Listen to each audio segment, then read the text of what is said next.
Hey, it's Beth here, episode 572. Remember I promised you that the September issue of Home and Bathrobe magazine was going to be, I think magnificent is maybe the word I used. I'm pretty sure it's better than last month. I'm positive it's better than last month. I'm not kidding. I have tried. First thing, of course, we're going to table the contents because who cares? Secondly, this is the highly prized September issue. And September is a huge month in Texas because our summers are horrible. I can't even tell you what it's like to live in a world where it's 107 degrees. It's horrible. There's no mountain to jump up and get 10 degrees cooler. There's no nothing. The lakes are empty. It's just terrible. This summer was much better than last, but that is not saying much. So anyway, I'm in a great mood because it's actually going to rain this week. It's going to be in the 90s. The weatherman in Austin, they were cheering. They were dancing on the table. So excited that it was in the 90s. That's how hard it is. Really. Think about it before you move to Texas. Just think about it. Diane, my editor-at-large, I spoke to her 2 days ago. Unbelievable. Little Zoom conversation. And she's having people over. And we're talking on the phone. And the people are coming in an hour. And then they're coming in a half an hour. And I'm like, how is this possible? She's happy, go lucky, just great. Not vacuuming, not crazy, whatever. She says she's going out, they're going to sit outside, have a drink, and have some cheese. So all she really has to do is clean one bathroom. And she's pulling this off. And she does it all the time because she doesn't have to kill herself like I do. I invite people over for dinner and I'm cooking all day. By the time they get there, my feet look like my great aunt Kitty's. Cankles, flesh coming out of the top of the shoe, everything that is not pretty. Mostly because it's painful and everybody knows it. Look at somebody's feet like that and you just want to cry. That's how I would begin the dinner party. And then I'd be in a terrible mood because they ate the food without raving about it. Okay? That's not their problem. That's mine. I just need to get a block of cheese and a bottle of wine and 12 beers and invite people over. Sit outside, casual. Everybody's happy because I'm not miserable.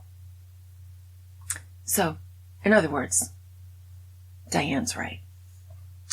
I think she's right about a lot of things. This is just the first chink in the armor. I'm going to look at everything she says from now on, and I'm going to wonder if she's right. That's what happens. That's what happens. Okay, I've got the horoscopes for this month, and they are good because it's the September issue, like I promised. Okay, Aries. You'll feel unstoppable this month, but the enthusiasm only works if the police aren't there. You still have to slow down in school zones, okay? I don't care if you're an Aries this month. The policeman isn't going to say, oh, it says here you feel unstoppable this month. I will let it go. No.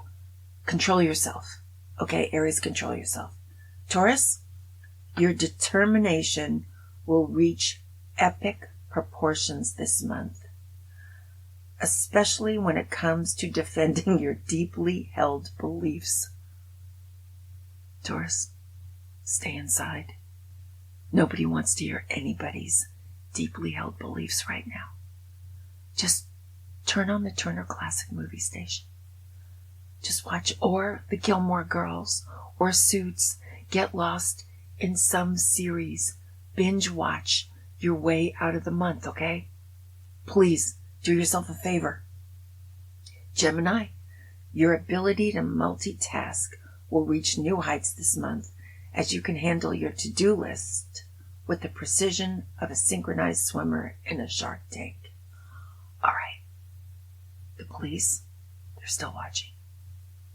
I don't care how competent you are. You can't text while you're driving. You can't do your nails while you're driving. You can't even put mascara on when you're driving. You can talk on the phone. You can listen to podcasts. And you can eat a burger. I know you can, well, you can eat french fries and drive because you just pick up one. But multitasking, it's overrated. Okay? No one's going to tell you this but me. Multitasking is overrated. Just do one thing at a time. Walking and chewing gum, you know what happens. In fact, one time, the greatest line I ever heard. I was at an award ceremony for third graders. Oh no, that was the last part of the day. The first part of the day was a baseball practice. And we went to Subway beforehand. I'm carrying these Subway sandwiches. The boys are carrying the drinks. There is a dip in the sidewalk for shopping carts. I do not see it. I fall splat. And I skinned my knees and my shins. Oh my gosh, you probably don't remember this from being 12 or 8 or 6. Skinned knees are so painful. That's why your kid cries. It doesn't look like much. And you tell him to just, shrug it off. I was in tears. It stings, it burns, it's awful. So we went to the baseball game, and then when you have shinned knees and you can't go home and clean it up really well, and you're giving awards to third graders who are looking at your knees, I had to throw the awards to them. They wouldn't even come close. I looked like the Black Plague. I looked like, I don't know. I looked so scary that I could scare a third grader. It was oozy. It was horrible. So that's just to say, don't walk and chew gum. Oh, so then what happened was we had to go back to the baseball game, which was at like 8 o'clock at night. This was a long day for the other kid, the older kid. So we're at the stadium, and he's now in 6th grade. So you're at like really crappy rundown stadiums. So there we are at the stadium. And a friend of mine's husband came up to me because I still couldn't clean up my knees yet. I still couldn't get home. He looks at me and he goes, Beth, what happened to you? And I said, well, I was walking. And he goes, oh my God, don't tell me you were chewing gum. Fell on my skinned knees. I laughed so hard. I mean, this is when people started thinking I was drinking, and I wasn't. Not yet. Not until they were older. Not until they were, like, really older. Like away at college, and I was really scared. That's when I started drinking. So, do not walk and chew gum. Do not multitask. It's not worth it. It's not worth it. Nobody really ever, when they went up for some award ceremony, said I multitasked my way to the top. They might have slept their way to the top, but they didn't multitask their way to the top. Okay? So just forget about that, Gemini. You've got enough problems. Okay. So, Cancer, your sensitivity reaches new levels this month. I've been feeling it. It's only the first day of September, and I'm already choked up. I'm already wondering if I'm going to make it. Wondering if I've hurt people's feelings. Oh my gosh, wondering if I'm going to forget somebody's birthday. I'm too sensitive. Not functioning. I got to buy a block of cheese and eat it. Okay? That's what I'm going to do. All right. That's what Cancers just have to cool it this month. Try to relax. That's all I can suggest. Okay, Leo. Your charisma will be off the charts this month, as always. But so will your tendency to accidentally hit reply all. So proceed with caution. But you know what, Leo? Your tendency is not accidental to hit reply all. That's what you want. You want everybody to come. You're the only reason the world is still functioning, still having a good time ever. It's Leos. Leos, don't ever stop hitting the reply all button. Okay, Virgo, this is true. Your perfectionist tendencies will go unmatched this month. Ooh, Ooh. Ooh. Don't even do it. Don't do it. Just buy yourself a goldfish and try to keep it alive. Okay? In a little glass bowl. It will captivate you. It is so hard to keep a goldfish alive in a little glass bowl. I know you tried to do it when you were a kid, bought a goldfish for 99 cents at Newberry's. Think about how many goldfish you killed, how many turtles in their little beautiful island with their fake palm tree. Get yourself a goldfish. All your perfectionist tendencies, put them into the goldfish. Leave everyone else alone. Libra, balance is the name of the game this month as you navigate the delicate art of compromise. Ha! No one can navigate the delicate art of compromise. No. Just win a couple and lose a couple, okay? Forget that. Scorpio, your mysterious aura will intrigue everyone this month. Everyone. The guy at the gas station when you go in to get a lottery ticket? Oh, just remember, lurking in the shadows can be creepy and might lead to a misunderstanding with law enforcement. Okay, I suggest you don't get any lottery tickets this month. Just remember, lurking in the shadows can be creepy and might lead to a misunderstanding with law enforcement. I don't know why you're lurking in the shadows. The mysterious aura. Oh, okay. Just don't go out at night. It's very hard to look mysterious at 9 o'clock in the morning. Just get everything done by 2 o'clock, go home, lock yourself in until the month is over. Sagittarius, adventure awaits you this month, promising excitement and spontaneous moments. Okay, I don't even know what that means. Okay, it says that there might be a dance-off in your grocery store. I don't know where you live, but that sounds amazing. That sounds amazing. In the fruit section, do it. Dress up, enjoy yourself. I guess you live in Miami. Capricorn, your ambitious nature will propel you towards success this month. Whoa, I think an ambitious nature will propel anyone to success any month. I'm just saying. Aquarius, your innovative spirit is in overdrive this month. Okay. I don't know what that means. I really don't. Your innovative spirit is in overdrive this month. I don't even think that's dangerous. I think you're fine. Okay? It says you shouldn't discuss quantum physics with your neighbor's cat. But besides that, I think you're fine. Okay? Pisces, your whimsical nature is on full display this month as your imagination is like a wild ocean swirling with fantastic ideas and dreams. I think the person who is writing this, their imagination is like a wild ocean. It says whether you're doodling unicorns in the margins of your meeting notes or daydreaming about starting a commune for retired circus animals and cats, let your creativity flow. Beware of getting lost in thought while grocery shopping. Here we go again. You might accidentally bring home a llama instead of milk. I'm telling you, I think we all should just take it easy in September. Okay? I don't care how fabulous this magazine is going to be.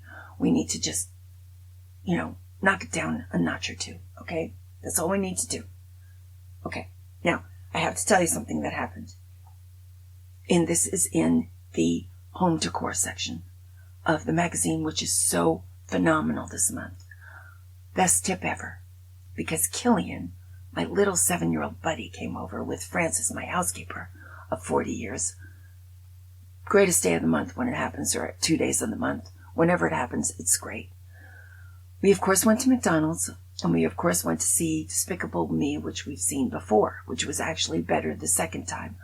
I think they're breaking me down. Okay, so I got him a job. He created for the hospital a picture that says crayons. It was so fabulous that I showed it to my friend, and she gets, this is my writing buddy, Debbie, she gets weightlifting and stuff from this guy named Miguel. So Killian, for $20, drew a picture that says Muscles by Miguel. It's fabulous. I don't know why it's got seaweed on it. The last one had rainbows. I don't think he likes his teacher very much this year. And I do understand why psychologists use pictures when they're dealing with 7-year-olds. But besides that, it was great. And then we went and got Whataburger for Francis and Kid. We sat at my dining room table with placemats, with onion rings and French fries. I mean, eat my dust, Diane. I mean, really, you can't keep up with this. I know it. It's too big. He started a conversation with us about what we did when we were little. And he asked each one of us. I never saw a kid control a conversation. And he asked Kit what he did in the summers and what he was for Halloween. And he talked about how his mother made him a Superman costume with a cape and the shirt, which the shirt really did do something to him, to the point where he thought he could fly, and he got up on a garage and flew off and went splat on the ground. Killian loved it. He loved it.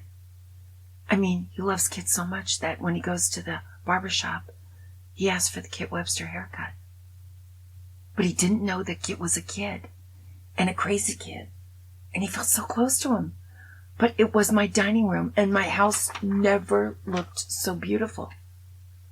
So I think, rather than buy stuff, or flowers even, people around your table having a good time will make your house the most beautiful house you've ever owned. I forgot that. I mean, we live way out in the boondocks. People don't come over very much. But we had just a wonderful time. So that's my home decor. Okay? I mean, Diane's right.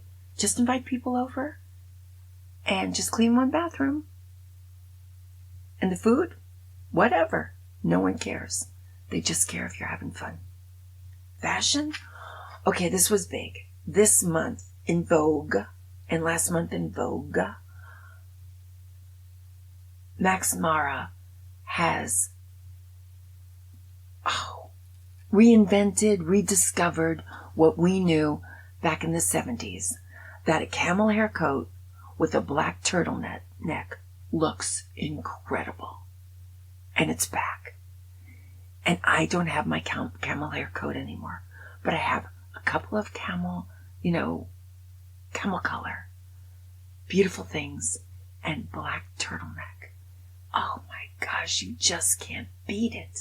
And these are the wraparound coats with the belt. I had one. I loved it. I had it in high school. I loved it. I wish I still had it. It was made beautifully. It's probably worth a fortune. It probably still could be beautiful. I should have kept it. I'm hoping you have yours. Black turtlenecks for sure, but the look, and black leggings, real black. Like, spend the money, get the good kind. Just a look beyond belief. And I think it could look good on us. It's a turtleneck. It's good, strong colors.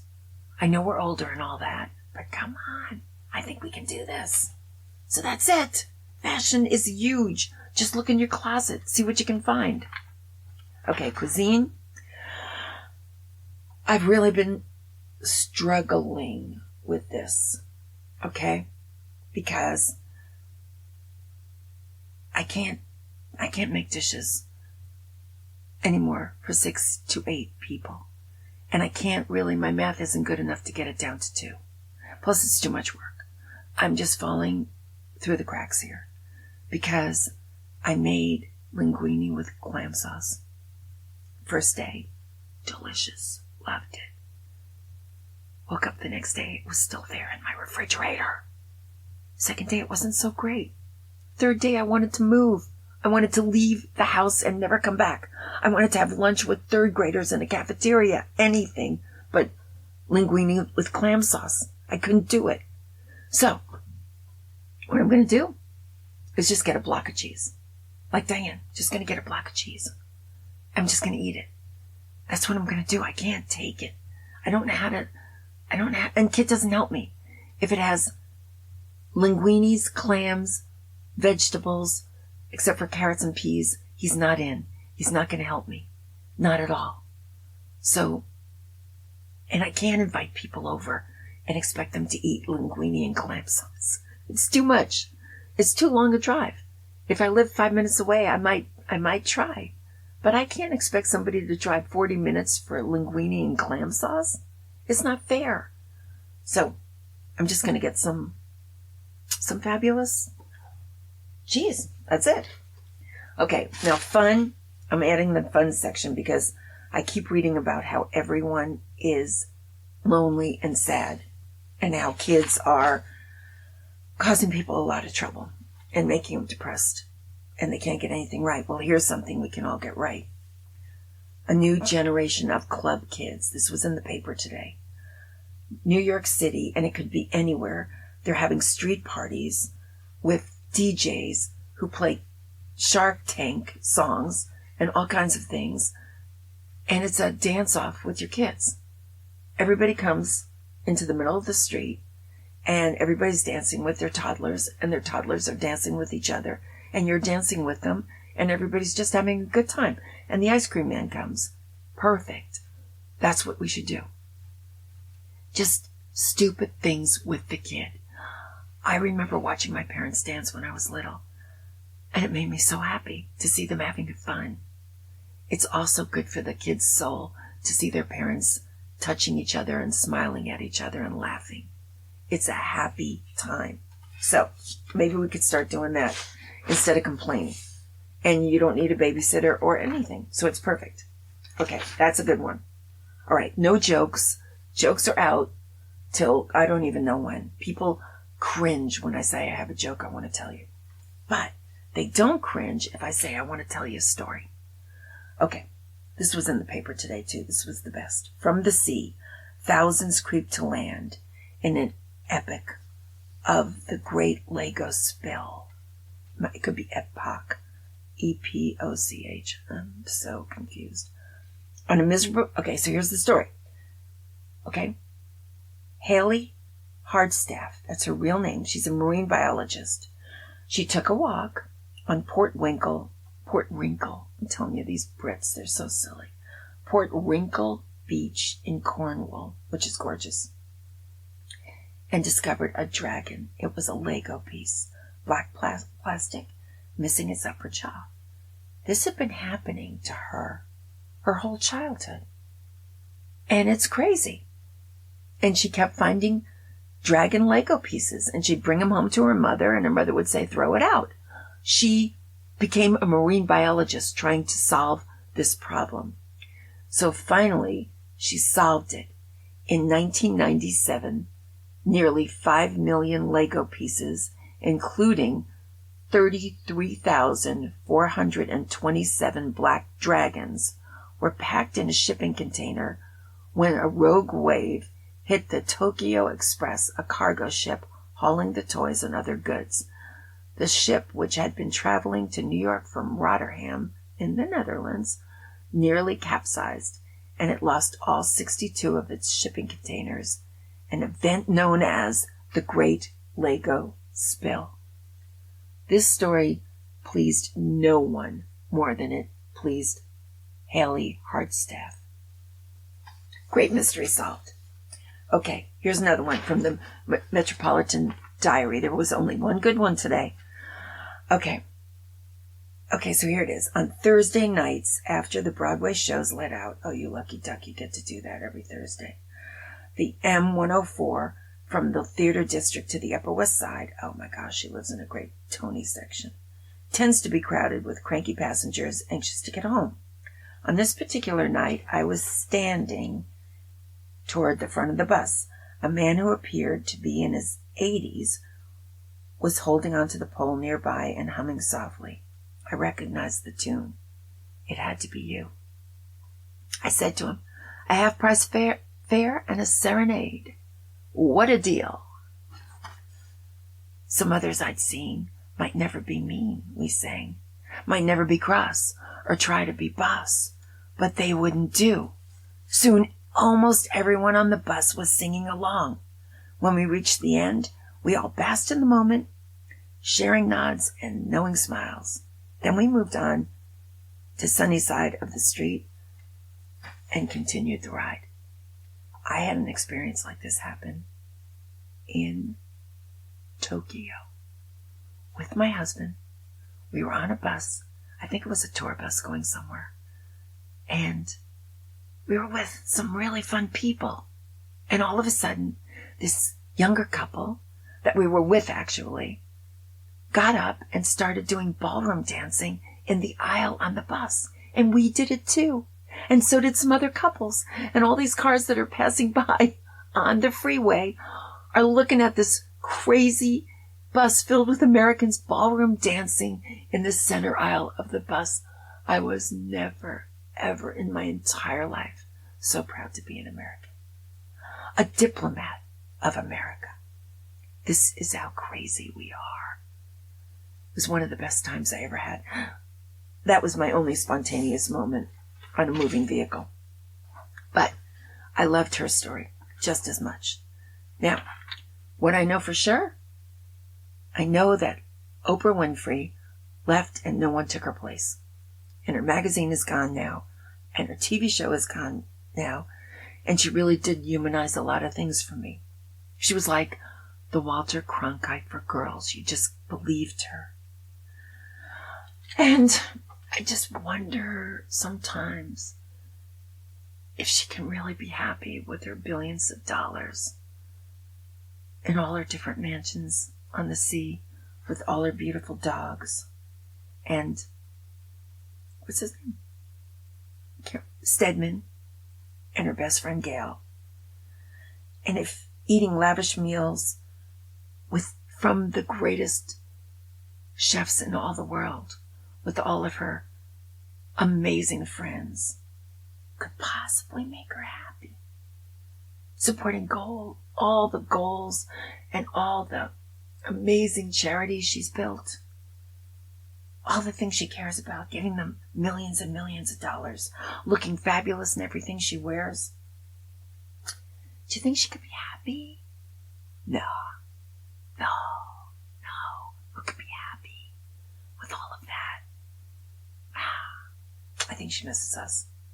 I think on some small level, maybe once a month, she wakes up from one dream and she misses us. And she misses our show. I think so. But all the rest of the time, I think she is so happy, so fabulously happy, and fulfilled with all the accomplishments. But every now and then, I think she misses us. So that's what I know for sure. I know Oprah's magazine was great. So I'll be back next month, and I think it was better than August. You got to admit that. I'm going to stay sane, and you stay sane, and I will be back. They fly so high, nearly reach the sky.